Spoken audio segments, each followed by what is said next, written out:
I was out on the West Coast trying to make a buck, and things didn't work out, and I was down on my luck.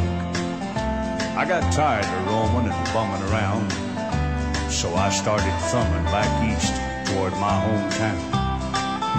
Made a lot of miles the first 2 days, and I figured I'd be home in a week if my luck held out this way. But the third night I got stranded way out of town at a cold, lonely crossroads. Rain was pouring down. I was hungry and freezing and done caught a chill when the lights of a big semi topped the hill.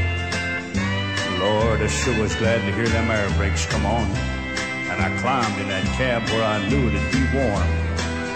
At the wheel sat a big man. He weighed about 210. He stuck out his hand and said with a grin, "Big Joe's your name," and I told him mine. And he said the name of my rig is Phantom 309. Well, I asked him why he called his rig such a name. And he said, "Son, this old Mac can put 'em all to shame. Why, there ain't a driver or a rig a running any line that's seen nothing but taillights from Phantom 309. Well, we rode and talked for the better part of the night when the lights of a truck stop came in sight. He said, "I'm sorry, son, but this is as far as you go, 'cause I gotta make a turn just on up the road."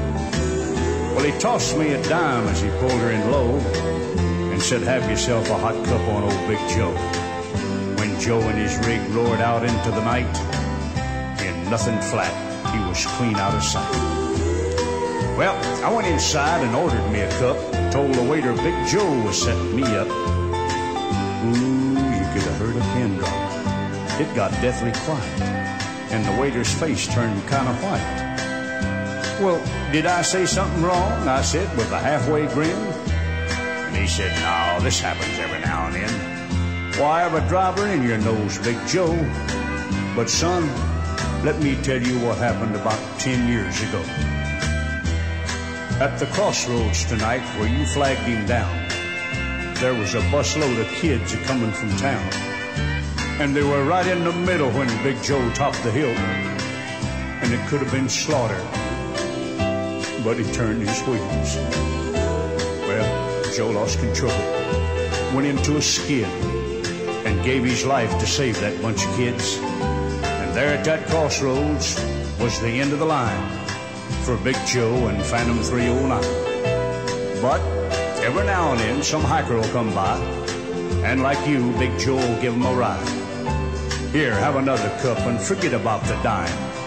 Keep it as a souvenir from Big Joe and Phantom 309.